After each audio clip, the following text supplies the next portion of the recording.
বলছি কেন্দ্রীয় অর্থমন্ত্রীর সঙ্গে কথা রাজ্যপালের, রাজ্যের অর্থনীতি নিয়ে উদ্বেগ প্রকাশ করলেন রাজ্যপাল। তিনি মমতা বন্দ্যোপাধ্যায়কে বলেছেন জরুরি বৈঠক বা শ্বেতপত্র দাবি করেছেন। তাহলে কি রাজ্যের অর্থনৈতিক যে কথাটা 2021 সাল থেকে বিরোধী দলনেতা বা আমরা বলে আসছি বিধানসভার ভিতরে বাইরে, এই একই কথা রাজ্যের সাংবিধানিক প্রধান বললেন এতদিন পরে, আমি ওয়েলকাম করছি। তিনি তার সময় লেগেছে, তিনি অ্যাসেসমেন্ট করেছেন পশ্চিমবঙ্গের পরিস্থিতি এবং তিনি দেখেছেন যে ঋণ পরিশোধ করতে আর ভাতা দিতে গিয়ে রাজ্য কার্যত দেউলিয়া হয়ে গেছে, স্বাস্থ্য পরিষেবা ভেঙে পড়েছে, ইরিগেশন বাঁধগুলো ভেঙে পড়েছে, পরিকাঠামোগত উন্নয়ন জিরো, কোনো রাস্তাঘাট কোথাও হচ্ছে না, লোডশেডিং আবার ফিরে এসেছে এবং রাজ্য সরকার ঘুরিয়ে স্ট্যাম্প ডিউটি থেকে ইলেকট্রিকের ট্যারিফ সব জায়গায় বৃদ্ধি করে টাকা তোলার ব্যবস্থা করছে। 2 কোটির কাছাকাছি বেকারত্ব এবং মমতা ব্যানার্জি রিক্রুটমেন্ট করতে পারেননি বেতন দেওয়ার ভয়ে। কর্মচারী, শিক্ষকরা, পেনশনার্সরা কেন্দ্রীয় হারে মহার্ঘ ভাতা থেকে বঞ্চিত হচ্ছেন। এমনকি গ্র্যাচুইটি পিএফের টাকা, রিটায়ার্ড এমপ্লয়ি বা টিচার তাদের হকের টাকা তারা পিটিশন করে পাচ্ছেন না।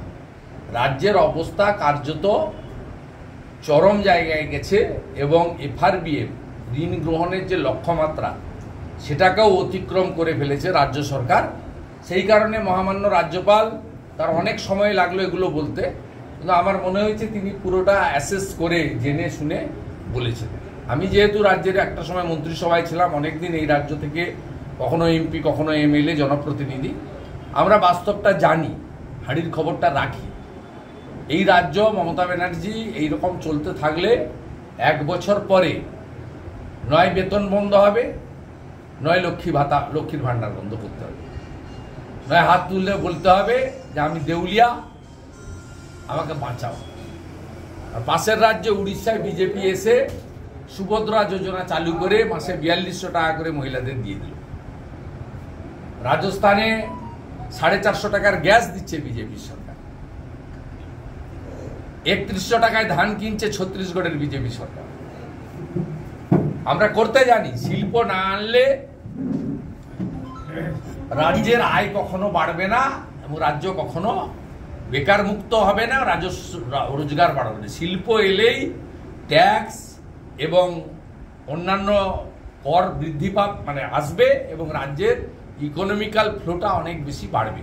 আর কেন্দ্রীয় সঙ্গে এত ঝগড়া করার দরকার, আয়ুষ্মান ভারতের কার্ড চালু করে দেন, 5 লাখ টাকায় 3 লাখ টাকা কেন্দ্র দেয়, 2 লাখ টাকা রাজ্য দেয়, আপনার কয়েক হাজার কোটি টাকা সেভ হয়ে যাবে।